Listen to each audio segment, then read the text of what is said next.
বহিৰাজ্যত দুৰ্ঘটনাত পতিত হৈ মৃত্যু অসমৰ এজন যুৱকৰ। গুজৰাটৰ পথ দুৰ্ঘটনাত মৃত্যু হৈছে বঙাইগাঁৱৰ বিকাশ কুমাৰ ৰায়ৰ। জানিব পৰা মতে সৃজন গামৰ বিকাশ কুমাৰ ৰায়ে 25 ছেপ্টেম্বৰত কামাখ্যা গান্ধীগাম এক্সপ্ৰেছ যোগে কাম কৰিবলৈ গুজৰাটলৈ যোৱা অৱস্থাত দুৰ্ঘটনাত পতিত হৈ মৃত্যুক আঁকোৱালি লয়। যুৱকজনৰ মৃতদেহ 27 ছেপ্টেম্বৰত সুৰেন্দ্ৰ নগৰ ৰেলৱে ষ্টেচন গুজৰাট জিআৰপিয়ে উদ্ধাৰ কৰে। অতি দুখীয়া পৰিয়ালৰ একমাত্ৰ পুত্ৰ সন্তান বিকাশৰ অকাল মৃত্যুৱে অঞ্চলজুৰি এতিয়া শোকৰ ছাঁ পৰিছে। বিকাশৰ মৃতদেহ নিজ বাসগৃহলৈ আনিবলৈ অক্ষম মাতৃ আৰু স্থানীয় ৰাইজ। মৃতদেহটো উভতাই আনিবলৈ ৰাজ্য চৰকাৰক কাতৰ আহ্বান।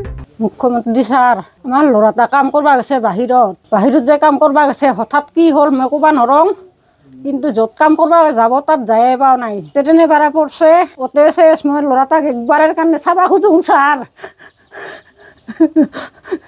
একবাৰৰ কাৰণে মোক আনি দেখুৱাতো ক'ত আছে। আজি চাওক, আজি খুব আমাৰ দুখৰ বিষয়।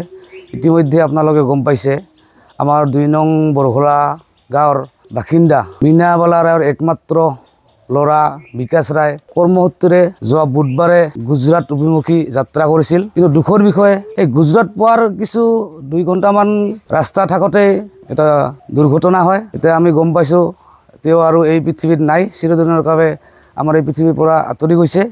যিয়ে নহওক, অতি দুখীয়া ঘৰৰ ল'ৰা।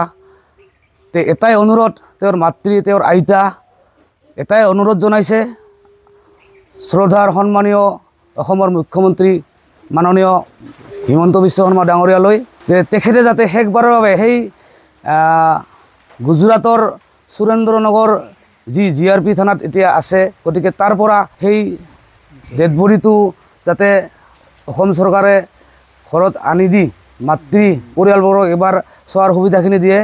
গতিকে তেওঁলোকে অনুৰোধ জনাইছে আৰু আমিও এই গাঁওবাসী মোৰ সম্পৰ্কীয় ভাতিজা, গতিকে হিমন্ত বিশ্ব ডাঙৰীয়ালৈ আমি অনুৰোধ জনাইছোঁ এই দুখীয়া পৰিয়ালটোক যাতে শেষবাৰৰ বাবে তেওঁৰ সেই ল'ৰাটোৰ মুখখন চোৱাৰ ব্যৱস্থা কৰি দিয়ে। অভয়াপুৰীৰ পৰা ছফিকুল ইছলামৰ ৰিপৰ্ট, এনি ভাৰত 24। অভিনয় কৰাৰ হেঁপাহ আপুনিও পঢ়ি ৰাখিছে নেকি? আপোনাৰ অভিনয় কৰাৰ অভিজ্ঞতা নাই? কোনো কথা নাই, আপোনাৰ বাবে আহিছে সোণালী সুযোগ। 29 ছেপ্টেম্বৰত দিনৰ 9 বজাৰ পৰা নিশা 8 বজালৈ বলিউড তথা হলিউডৰ চিনেমাৰ বাবে অডিশ্যন হ'বলৈ গৈ আছে গুৱাহাটীৰ কাহিলীপাৰাস্থিত জ্যোতি চিত্ৰবনত। 5 বছৰ বয়সৰ পৰা 17 বছৰ ব্যক্তিয়ে কৰিব পাৰিব অংশগ্ৰহণ। পঞ্জীয়ন হ'ব বিনামূলীয়া, নিৰ্দিষ্ট ৱেবছাইটত কৰিব পাৰিব আবেদন।